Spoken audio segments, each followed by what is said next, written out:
ഇടുക്കി വണ്ടിപ്പെരിയാറിലെ 6 വയസ്സുകാരിയെ പീഡിപ്പിച്ച് കൊലപ്പെടുത്തിയ പ്രതിയെ വെറുതെ വിട്ടതിന് പിന്നാലെ ചുരുളഴിയുന്നത് കേസന്വേഷണത്തിന് പിന്നിൽ നടന്ന കള്ളക്കളികൾ കൂടിയാണ്.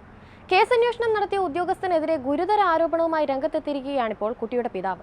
പോലീസ് പ്രതിക്കൊപ്പം നിന്നുവെന്നും തെറ്റിദ്ധരിപ്പിച്ചുവെന്നുമാണ് പിതാവിന്റെ ആരോപണം. പട്ടികജാതി പട്ടികവർഗ പീഡന നിരോധന നിയമം ചുമത്തുന്നതിൽ പോലീസ് വീഴ്ച വരുത്തി. പട്ടികജാതി പട്ടികവർഗ പീഡന നിരോധന നിയമം ചുമത്തിയാൽ ആനുകൂല്യം ലഭിക്കില്ല എന്ന് കത്ത് വന്നപ്പോഴാണ് ഇത്തരമൊരു തീരുമാനമെടുത്തത്. കേസിൽ പ്രതിയായ അർജുൻ പള്ളിയിൽ പോകുന്നയാളാണെന്ന് പോലീസിനെ അറിയിച്ചിരുന്നുവെന്നും എന്നാൽ പോലീസ് അലംഭാവം കാണിച്ചുവെന്നും കുട്ടിയുടെ അച്ഛൻ ആരോപിക്കുന്നു. ഡിവൈഎസ്പിക്ക് പിന്നീട് പരാതി നൽകി. തുടർന്ന് സിഐയെ സമീപിക്കാൻ പറഞ്ഞു. പീരുമേട് MLAയുടെ കത്തും നൽകി. എന്നിട്ടും പോലീസ് ഇക്കാര്യത്തിൽ പ്രതിക്കൊപ്പം നിന്നു. SC/ST നിയമം ചുമത്തിയാൽ അന്വേഷണം ഡിവൈഎസ്പി നടത്തണം. അത് ഒഴിവാക്കാനാണ് ആ വകുപ്പ് ഇടാതെയിരുന്നത്. കൂടാതെ കേസ് നീണ്ടുപോകുമെന്ന് അന്വേഷണ ഉദ്യോഗസ്ഥൻ പറഞ്ഞുവെന്നും കുട്ടിയുടെ പിതാവ് വെളിപ്പെടുത്തി.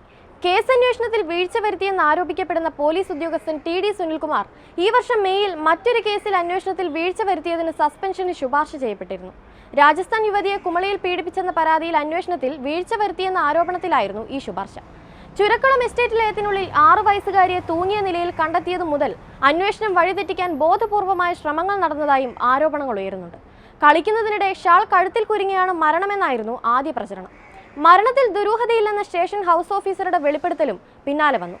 പോസ്റ്റ്മോർട്ടം ആവശ്യമില്ലെന്ന് ബന്ധുക്കൾ പറയുന്നു എന്നറിയിച്ച് ജനപ്രതിനിധികൾ ഉൾപ്പെടെയുള്ളവരുടെ സമ്മർദ്ദവുമുണ്ടായി. എന്നാൽ കുട്ടിയെ ആദ്യം പരിശോധിച്ച വണ്ടിപ്പെരിയാർ സാമൂഹികാരോഗ്യ കേന്ദ്രത്തിലെ ഡോക്ടറുടെ കണ്ടെത്തലാണ് പിന്നീട് വഴിത്തിരിവായത്. കുട്ടിയുടെ ശരീരത്തിലും രഹസ്യഭാഗങ്ങളിലും കാണപ്പെട്ട പാടുകൾ, മുറിവുകൾ എന്നിവ ഡോക്ടർ പലതവണ പരിശോധിച്ചു. പോസ്റ്റ്മോർട്ടം വേണമെന്ന നിബന്ധന വയ്ക്കുകയും ചെയ്തു.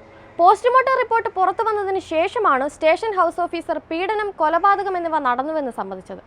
അന്വേഷണ സംഘം സമർപ്പിച്ച കുറ്റപത്രം ആദ്യം ജില്ലാ പോലീസ് മേധാവി തിരിച്ചയച്ചിരുന്നു. കുറ്റപത്രത്തിലെ പോരായ്മകൾ ചൂണ്ടിക്കാട്ടിയായിരുന്നു SP R കറുപ്പസ്വാമി കുറ്റപത്രം തിരിച്ചയച്ചത്. പിന്നീട് കുറ്റപത്രം പുതുക്കിയാണ് 2021 സെപ്റ്റംബർ 21 സമർപ്പിച്ചത്. നാട്ടിൽ അറിയപ്പെടുന്ന DYFI പ്രവർത്തകനായിരുന്നു അർജുൻ എന്നതും എടുത്തു പറയേണ്ടുന്ന ഒന്നാണ്. കേസിൽ പോലീസിനെതിരെ അക്കമിട്ട് നിരത്തിക്കൊണ്ട് ആരോപണങ്ങൾ ഉയരുമ്പോഴാണ് കുടുംബവും പോലീസിനെതിരെ ആരോപണം ഉന്നയിച്ച് രംഗത്ത് വന്നിരിക്കുന്നത്.